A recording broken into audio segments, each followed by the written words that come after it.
It was surreal. It was like going in, it's like all the nerves, all the fear, but like at the same time, like so much confidence, feeling like yourself in a moment, knowing the stakes are high, but still showing up at 100% or at least like your best. For me, I would say I felt like winning a Stanley Cup coming out of there. This is All Things Fitness and Wellness, hosted by Chrissy Van. Together, we're uniting industry thought leaders and fitfluencers on the mission to inspire innovation and encourage people to live a life fit and well. Brought to you by Fitness World. Your fitness, your way. Visit fitnessworld.ca. Get ready to take a deep dive into an industry that's hotter than a sauna on a snowy day, the cold plunge market. Now, the market's not just growing, it's on the fast track to hit a mind-boggling $550 million by 2031. Now, if you've been scrolling through Instagram or TikTok lately, you've seen those fearless souls taking the icy plunge. And if you're following All Things Fitness and Wellness, you might have noticed I've taken the plunge myself many times for the physical and mental benefits. But let's face it, when a market is on the upswing, entrepreneurs spot opportunities left and right. Still, that hesitation to dive in can creep in, fueled by fears of market saturation and the challenge to stand out. Well, today we hear from two entrepreneurs who believed in the power of simply taking an idea and running with it. We'll meet two Canadian friends, hockey players, and savvy entrepreneurs, Daniel Mazur and Michael Spivak, the brains behind Coldture. Now, if they sound familiar, they recently made an appearance on Season 18, Episode 2 of CBC's Dragons Den. Coldture is not your everyday plunge. It's a portable tub that folds into a backpack, complete with a super efficient chiller. The result of bringing their idea to life? A jaw-dropping $2 million in sales in their very first year. Now, if you've ever wondered what it's like to face the dragons, in this episode, Dan and Mike give their tell-all journey of their den experience, and they share the numerous lessons they've collected along the way. Before we get to it, be sure to hit like and subscribe. We have new podcast episodes weekly featuring industry thought leaders and influencers. Plus, we're continuing our gym and wellness haven tours with inspiring founder stories. I'm your host, Chrissy Van, and this is ATFW.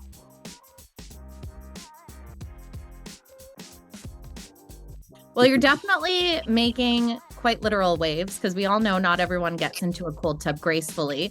But I'm curious to know, obviously, when I was doing trend reports this time last year, cold therapy is one of the biggest areas of growth when it comes to recovery. And when you look at where the numbers are heading, even over the next decade, it's not expected to slow down. Anyone that lives anywhere near a major city and even smaller communities now are starting to see areas pop up for designated cold and hot therapy experiences. I think a lot of people are realizing the social benefits, but as well the actual physiological benefits. So I want to know, how did you each actually get introduced to this in the first place? Personally, like my journey started like probably when I was like young. Like my family, we have Russian roots, and we've been going to like contrast therapy, like as you mentioned, like sauna, banya, since I was very young. We'd be going on the weekends every Sunday with my dad. Like some of the fondest memories had with him. He doesn't live with us anymore. He's back overseas. So some of the best memories were going with him to the banya, doing the hot, and then doing like the cold bucket or the cold tub. And then most recently, I had a knee injury, and I started to kind of reintroduce the cold in my life with a more intentional practice, doing it on a daily basis. And I just started doing that in my bathtub with ice. What was the knee injury? Because anyone that's listening to this is generally somebody that is very active as well. And I know how disruptive injuries can be if you are an athletic person. So what was it and how'd you do it? Yeah, so the injury was a meniscus injury. I'm a hockey player, so I did it with like on the ice. I couldn't play hockey anymore. Movement and everything to do with your body is kind of like my identity. And so having that kind of slow down and not being able to play hockey or work out properly or be active with my newborn son that was just born in the time was very hard. So I started to look for kind of solutions and how to get myself back on my feet and kind of reduce the pain of that. And started to do ice baths. And like I said, started to do it in my tub, just ice and filling it every day. Felt incredible benefits to my knee, but it didn't stop there. I felt like more clarity in my mind. You get that dopamine rush after you come out. After that, just went down a big rabbit hole of trying to find a solution in Canada, and there was nothing around. So yeah, Mike and I joined forces and began that whole journey. Well, before we rope Mike into the cold plunging here, I'm curious because I can relate to some degree. I actually had a proximal hamstring tear this May, and I'm really active in the gym. So I feel you when you're like, this is a big part of my identity. And for not just the physical benefits, but I'm sure you can relate mentally as well. And I don't know about you, but the Canadian medical system has changed greatly over the last year. Did you find that there was much traditional help when you did that to your knee, or were you more having to seek outside of the box solutions? Yeah, exactly.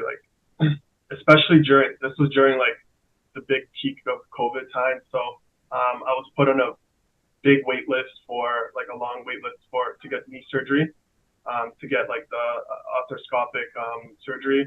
I had to go outside. There wasn't much that they could help me with, besides just doing the surgery. And just to get the MRI took time and so on. So it was like a big, long, drawn out process going in between that. Again, just like feeling down from not being my active self. So I started to kind of get some of that kinesthetic kind of like activation of the body with the cold.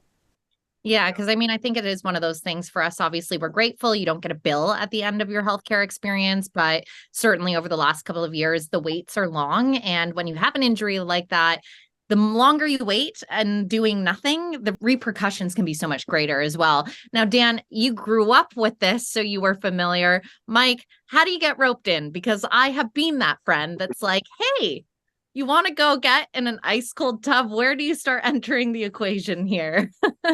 I just jumped right in. I didn't I didn't get any crazy injury or something. It kind of like happened simultaneously with like Dan. We both played hockey growing up. So like both of us being in the athletic space was very like natural for us, and going into recovery modalities like such as ice baths and saunas and different types of massages and all that stuff. But so this is something we've been doing since we were like young. The way we approached the method was much different than the way we approached it now, which is why we had such a deeper love for ice baths than we did when we were doing athletes. Probably wouldn't have started a company doing ice baths if we were just like doing it athletically like that. So there was like a deeper connection that we ended up having with it. And Dan's was through his journey, and mine was through more of I was very deep into like holistic modalities such as like breath work during the time of ice baths in like 2019, 2020. I was like, okay, there's like a lot of talk around like breathing and cold and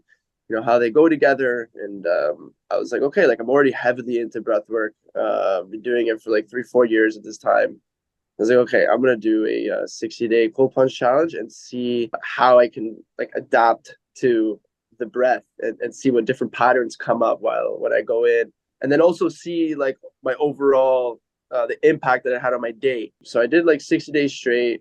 It was in the winter and here in Canada, so it gets pretty cold. And went to like my parents' garage, got like a chest freezer, took all the fish and chicken out of it, and then put it in the backyard and just started filling it up, and it would like freeze naturally, which was pretty nice. And this is like during COVID, and I was like posting stories, whatever, and everyone's on their phones at this time because no one's outside their house, and everyone's like, "What are you doing? You're freaking nuts!" Like going into like negative temperature in the ice, and it's like -20 outside, like you're crazy. And I was just like, I was such in a mind state that like I loved it. I was so committed to it, and eventually, like after 10-15 times of doing it, I was posting every day, and then people were like, "Oh, okay, like I want to come by, I want to try it out now." So I went from like people calling me nuts and you're crazy to like, "Hey, okay, I want to come try it out," which is pretty funny. Like the cold is a very communal thing too. It's like I was speaking to a customer yesterday, and he was telling me now ever since I got the ice bath, he's like, now I got my friends, now they're bringing their family, everyone's jumping in, and like it becomes like a communal gathering thing. So it's like not only does the cold impact you individually, it also can impact you in like your relationships with your friends and your family as well. So I started having people come to my house like every day, like 5, 10 people. And I had like a little infrared sauna, 2 persons on it. We were like squeezing like 3, 4 people in Nice. it. We're like, okay, this is getting too much. And like I started traveling, and then yeah, my brother Dan's been family friends for a long time, good friends with my brother, and my brother knew I was doing this, and Dan was also doing his thing at the same time, and then he was like, "You guys should connect," and then we connected. But we've always known each other. It's just like I'm 23 and Dan's 31, so he's friends with my older brother. So it's like we didn't really, growing up, weren't like close because we're like 8 years apart. But I guess after 20, everything's the same, I guess. Yeah, fair enough. I'm starting to edge closer and closer to 40. I can tell you that's very true. But it's kind of what you illustrate as well, is that this is a modality and a tool that we can use that actually unifies people through any age. I mean, you kind of heard Dan talking in the beginning there. This is something a family did. When you look in areas like Finland, like it's little children and their parents, and it is about community. So you come to this point where you realize there's something missing. So what is it? And how did you decide that you two were going to be the ones to solve it? You know what? Like I'm young. I like to travel. Dan liked to travel too. It was a big part of our life. Like Dan was living in other countries for months to years at a time. So like travel was a prominent thing in our lives. And I was using a chest freezer. Dan, I think, was using like a garbage can or his bathtub or something. Whatever you can find, was at that time. And it was like, okay, like there's got to be something better out there, something better where I don't have to ship it from the States, and then also like get something that's like 8 to 10 grand. And like, and once I put it in, I ain't putting it out, so I might as well replace the bathtub in my house. So then I was like, okay, like I want something portable that I can move around with, something that I can, use anywhere we go. We like to go to the college all the time, so it's like, how can I bring with me to the college? Because it's like once you start cold plunging, you don't want to stop.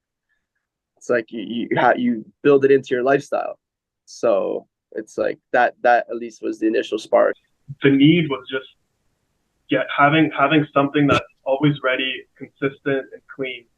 And we weren't really getting that from Mike's chest freezer or having to like fill the water up every time, deal with all the ice. Like it was like just like a very big hassle.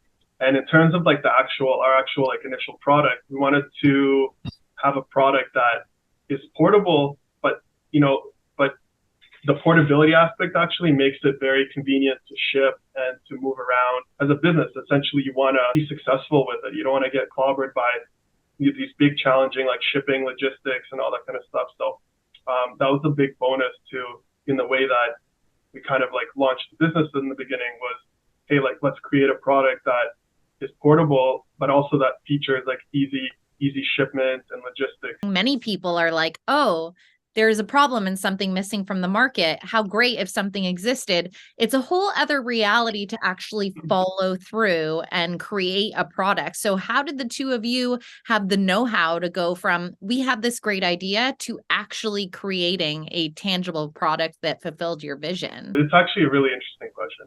We were super resourceful with how we kind of started to develop this idea. Initially, like I said, like we were looking for solutions that were foldable. So right away, we were trying to look for analogous kind of products out in the market, and we came upon the stand-up, like the SUP boards, the stand-up paddle boards. So we actually use the same material. It's called the drop stitch material that is like when you inflate it, it's under high pressure, and there's like kind of like a web of like that basically pulls apart and creates this rigid kind of structure. And then in terms of the chiller, we were just looking for a bunch of existing solutions out in the market. There's like aquatic chillers, there's CNC cooling machines, and we basically kind of reached out to a bunch of different suppliers and started to kind of like start conversations with them and ask, if we can make a little adjustments here, a little adjustments there. And eventually we made the perfect product. That's one of the benefits of our company is that, we've gone through all those little mistakes that a lot of maybe like newer, younger companies are experiencing now. Super, super valuable to just go through that process. What was the biggest mistake on the way, or the biggest learning where you were kind of like, fuck, wish I knew that before? So trying to keep things as simple as possible, like the design as simple as possible. That was like the biggest learning. And we continue like even to this day where, we're having monthly meetings on like, hey, how can we improve the product? Well, and Mike, you mentioned, you did the 60-day challenge. You have the people that are like, are you crazy? And now you have this product that's in demand and making waves. So tell me a little bit about the reaction from some of those people that went from, oh, what's this guy doing, to, wow, there was actually something there. It's so funny. All my friends are like it's not surprising. It wasn't like something that just happened. It was like I felt like there was a journey of like 4 years of this. Like that's how my life goes sometimes. But it's just like it's not. It was spontaneous, but it fit. So You were aligned, obviously. And as somebody that practices breath work and setting intention, that makes a lot of sense, where you were like, this is work and it's a journey, but it also 100% feels right, even during the times that it goes wrong. At the beginning, like honestly, I had like a little bit of like second thoughts and jitters, but like after we got past that, it was like this is it. We're all in. I do think like that jitter feeling, when I think about it, it's like fear and excitement are so closely linked. They feel the same in our stomachs as well.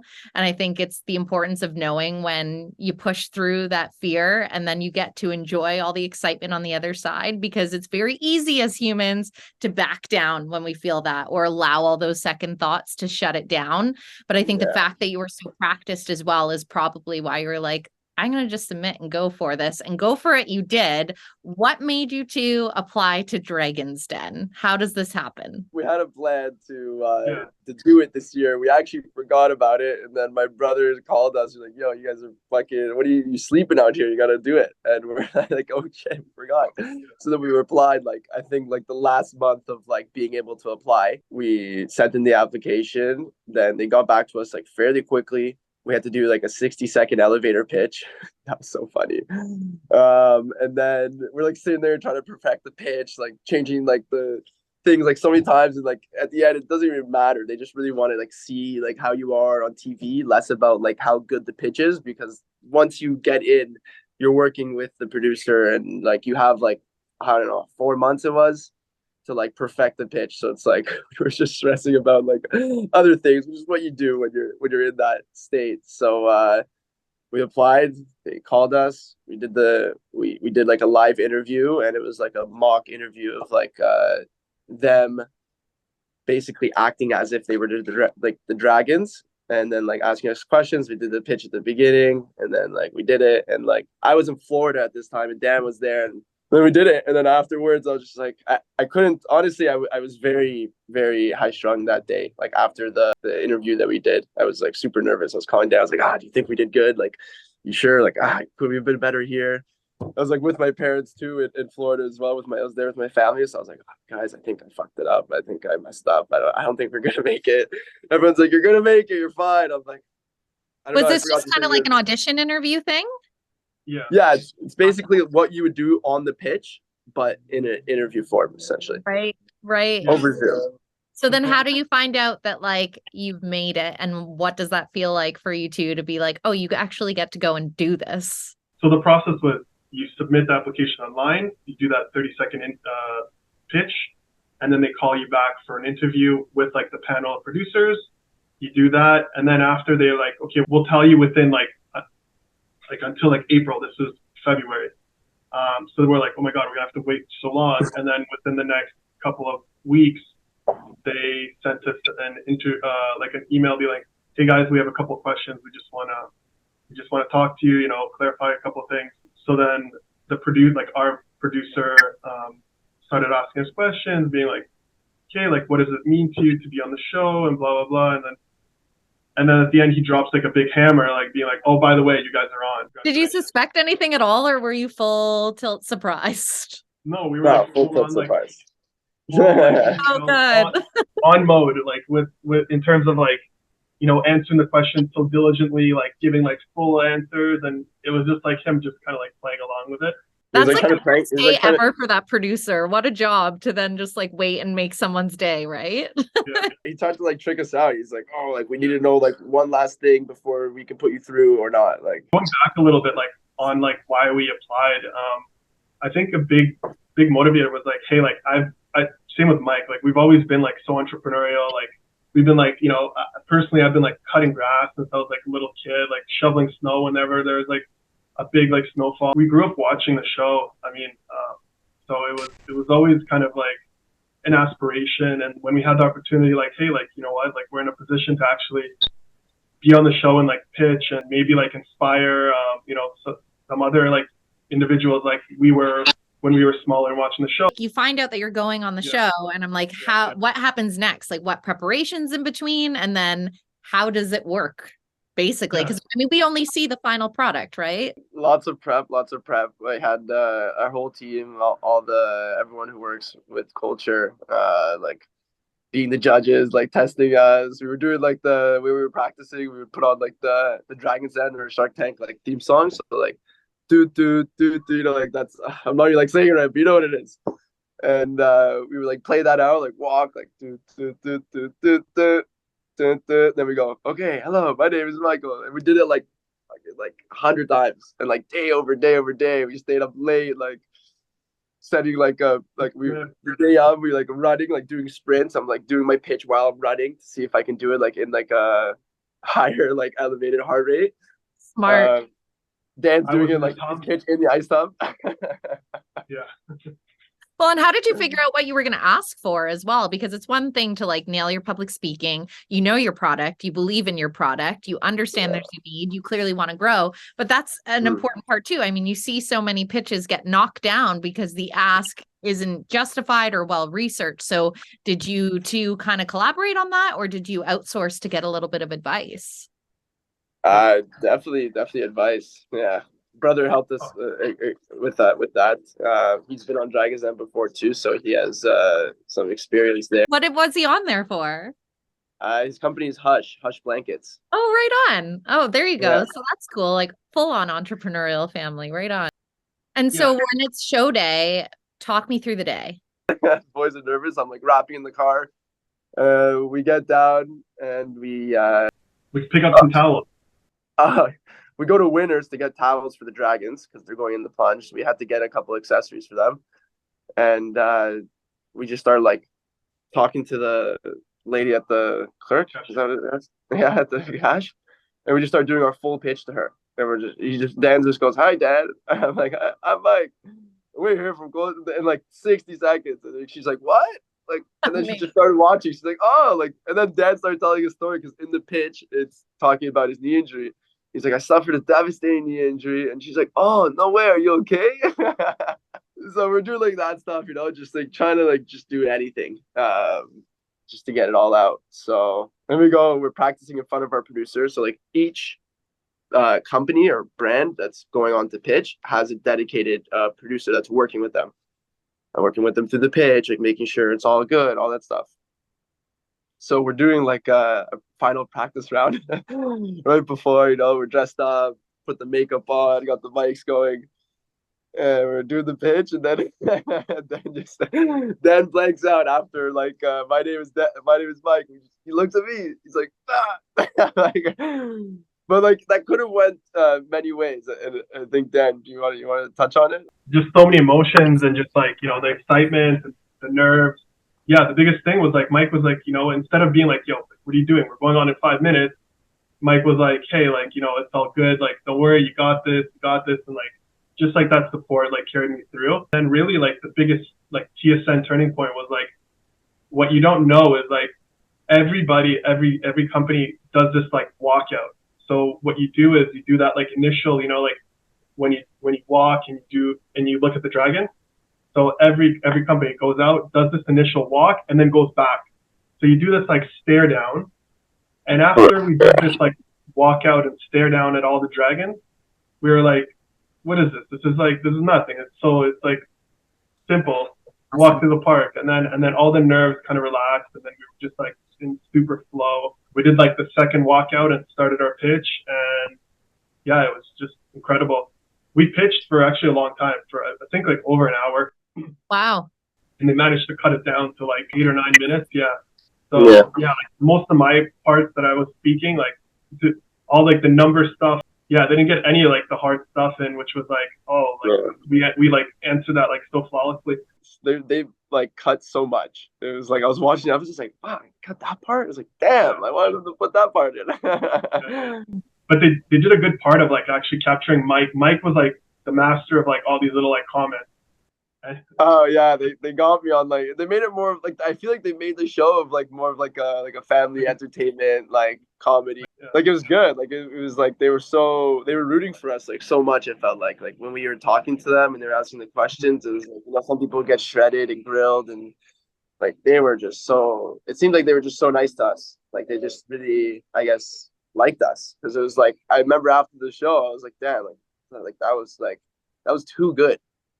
That was Well, like and I think they knew as well, like the modality, right? Like it seemed like a lot of them, you didn't have to sell them on the benefits. yeah, it was well received, and it was trending too, right? So they know and they see it out there. So another strategy, like with our valuation, was like, hey, we wanted to make it very attractive, like in a very attractive offer, so that all the dragons will be like engaged. And I mean, it's also a good strategy moving forward for anybody going after us.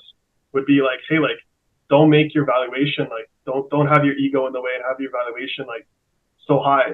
The value in having the dragons on your team is not the capital.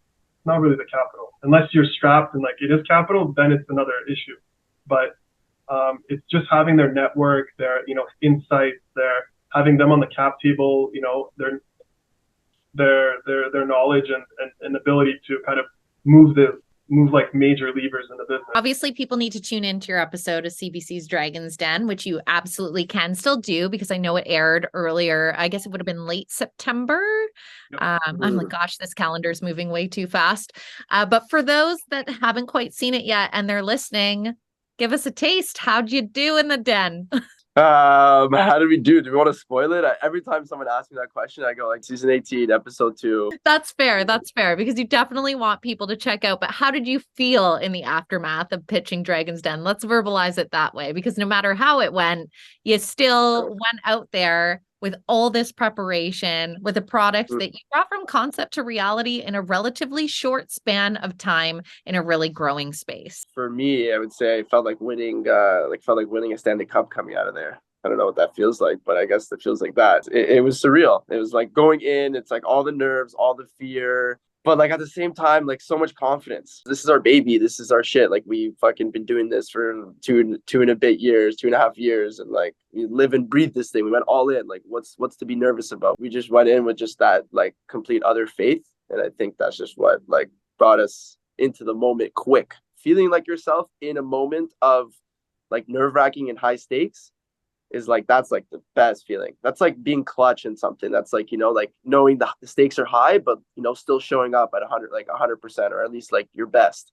It's the ultimate state of flow. It's like those moments in life when I'm exactly where I'm supposed to be right now. How about you, Dan? Because same thing, big journey. And especially the fact that this started out of a disruptive injury that, again, anyone that has experienced a sports injury like that, it's easy to make light, but they do derail a lot of facets of life when you're a highly active person. It was kind of like full circle from the injury, kind of getting to that point was like a big lift, a big struggle. So it was definitely the day off was like a huge sense of relief. We had a big kind of like bonding moment with Mike, I think, as well, like during that time, like, we were so like in the trenches and doing all our day-to-day stuff up to that point. And then this was like the first big kind of like, I don't know, I guess like accomplishment or milestone along our journey. Ultimately, I think when the episode came out, like everything was good. They did, as I mentioned, they did cut out a bunch of my parts, which were like really cool like that. Inside, you nailed it. Yeah. No one can take that away. Well, and you get back and you're like, all right, let's go. Like it doesn't stop here. And I kind of started this conversation saying this is a space that is seeing tremendous growth.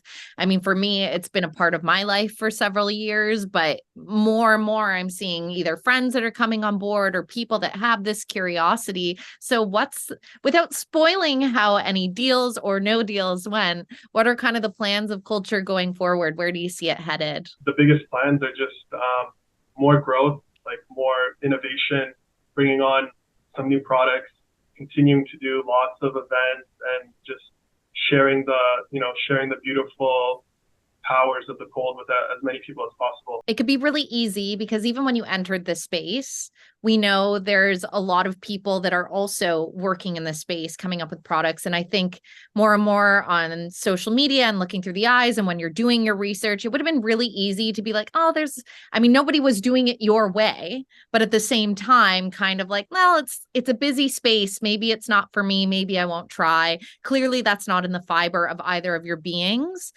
But what would be your advice to fellow entrepreneurs or sitting there that have also had a journey where they have noticed a problem and in their minds, they've got the solution? What's the advice that you would give to them to help them take that idea of the mind and bring it to life? For me, it's like pretty simple. It's just go for it. Like go all in or don't go all in. You got to pick one. I wouldn't go like 50-50. Never works out. Never works for me, at least. And I've tried to do that many times before. I would go all in on the one thing that feels right. And if it feels right, then go for it. And then obviously you do your market research and all that stuff. Like our journey has been exactly that. We made so many sacrifices. I left my my MBA program to invest into the business. Mike left his business. Like, we all have, I have a family. There's so much sacrifices that you have to do, and like you have to be so laser focused on why you're doing it, and just focus on getting it done. Like that's it. Like going all in. It could be nerve wracking for some to like, oh, like I don't know if it's gonna work. So the best thing is to try to be fast. Like that's the biggest thing I think in any business is like, hey, try to get a product out as quick as possible. See if it's working. If it's not, move on. If it is, double down. Just be committed to figuring things out, because we've had so many times where we're like, holy crap, like are we even going to survive this? And that happens to every single business. Like every single business goes through like holy shit moment or whatever that really jeopardizes the whole continuity of the whole business. So. And that's when you step up and you get, your second win is when you overcome that hardship or that failure or like, overcoming this big competitor that just came into your space and like kicking them back out. But yeah. Well, you highlight something so beautifully there where you said you have to be really tied to why you're doing it and the intention there. And that's exactly what helps you get through those holy shit moments. Because if you aren't intrinsically tied to that, it's where it's going to derail you, but it really does anchor. And at the end of the day, in entrepreneurship, there are things that work and there's things that don't. There are things that come up and you can decide to problem solve or let it be the thing that defeats you. But I think both of you have so much tenacity. When I see people that are like young minds in entrepreneurship and don't let any of the barriers stop them, I think there is so much power in stories like yours, because you provide evidence to other individuals that it is possible with the work that you put in behind it. So thank you to you both for sharing your story, and congratulations on having such a wild ride. Who would have thought that the world shutting down completely would change both of your lives in a huge way, right? Crazy, right? Yeah. That's what happens. Big shifts. Thank you for having us. Oh, thank you. And the story continues. Then we got to get you in the cold plunge next. Yeah. You've just listened to the All Things Fitness and Wellness podcast, hosted by Chrissy Van. This episode was brought to you by Fitness World, your fitness, your way. Be sure to hit like and subscribe. We have new podcast episodes weekly featuring industry insiders and influencers. Together, we're on a mission for everyone to live a life fit and well.